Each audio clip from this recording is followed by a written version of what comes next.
Hello，大家好，欢迎来到本期剑评啊！就在前一段时间，RK 的87配列产品线又有了新成员的加入，就是我手里的这把 RK87。相对于它的前辈 RK987 来说，是有非常多升级的地方的，支持了热插拔，加上了新一棉和底棉。轴体方面有 BOSS 轴以及 RK 自主轴体两个版本可以选。我手里这把就是 RK 的红轴版本啊，轴体的素质怎么样，我稍后再说。键盘的做工方面 ，RK87 的做工基本上和 RK98 保持在同一个水平啊，算是比较优秀的了。外壳的颜色整体偏暖，和键帽的色差非常小，而且相较于 RK 以往的键盘，外壳的磨砂感也细腻了非常多，这也是这把键盘显得特别有质感的原因之一。键盘的上盖是可以拆卸的，按住键盘的上边缘，稍微用力向外扣，就可以得到一把悬浮式的键盘了。上下盖通过卡扣来固定啊，在键盘左右两边用力的话是不可能会脱手的。日常使用的话就不用担心上下盖意外分离的情况发生。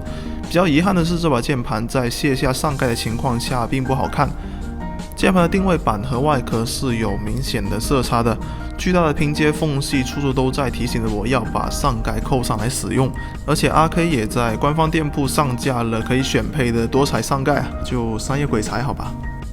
键盘的键帽方面，OEM 高度的 ABS 双色注塑闭口键帽，键帽最厚的地方有 1.1 毫米左右。我为什么要说最厚呢？因为这套键帽的四边厚度是不相等的，右上会更厚啊，右下的话就只有 0.5 毫米了。这应该就是厂商的模具精度问题。厚一点的键帽是可以让敲击手感更加的扎实的。键帽在空格的敲击位置增加了一个弧度的处理，让敲击空格的手感变得更加的舒适啊。能在100元的键盘上看到这种细节是非常不容易的。再来看到键盘的轴体啊，使用的是 RK 的自主红轴，40克的触发压力，50克的触底力度，比起樱桃红轴是要轻一点的，长时间码字更不容易累手啊。至于顺滑度和稳定性，基本上和樱桃红轴保持在一个半斤八两的水平线上。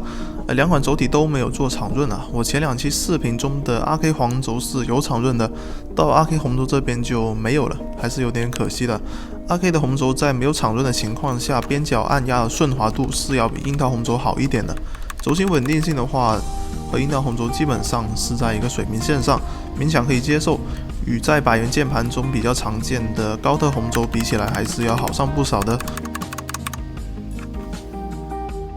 大件的稳定性方面，与定位板的结合严丝合缝啊，属于那种到手即用的水平，而且有做场润。假轴的话并没有剪小角啊，就直接导致触底有点肉肉的，不喜欢的人用剪刀稍微剪一下就可以得到一把大件干脆的键盘了。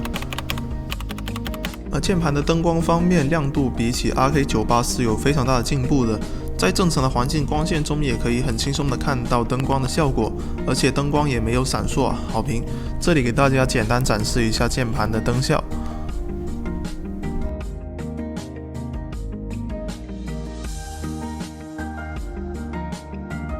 键盘的定位板通过螺丝与底壳直接固定啊，拧下螺丝，断开小板与 PCB 的排线，就可以很轻松的拆开键盘了。键盘使用的是凯华的轴座啊，这一点也和 RK98 有一定区别。RK98 那边用的是加大龙的轴座，其他地方的配置就基本和 RK98 保持一致。EVA 的夹心棉，空格这里也加了棉条。USB 的小板这边也同样保留有2个空的焊点，后期大概率的话会有升级的版本。RK87 这次的内部做工我是比较满意的。最后总结一下 ，RK87 单论性价比的话是不如 RK987 这些老前辈的，987甚至在200出头就干到了3模但是作为一把键盘单纯的去冲击所谓的性价比，我觉得是没有太大意义的。极致的性价比就必然会在用户不能直接感受到的地方缩水RK87 这次的表现我是很满意的，内部做工没有缩水，灯光的亮度有了提升，当然可以改进的地方也是有大件偏肉，定位板和底壳结合的缝隙偏大，键帽还有部分细节没有处理好也希望 RK 后期可以改进这些问题吧。本期视频满200赞就在评论区找一位幸运观众获得这个可乐蛙的键盘收纳袋，600赞的话就直接送键盘了。2个星期后开奖，还是希望大家要多多3连吧。以上就是本期视频的全部内容了，感谢大家观看，我们下期视频再见，拜拜。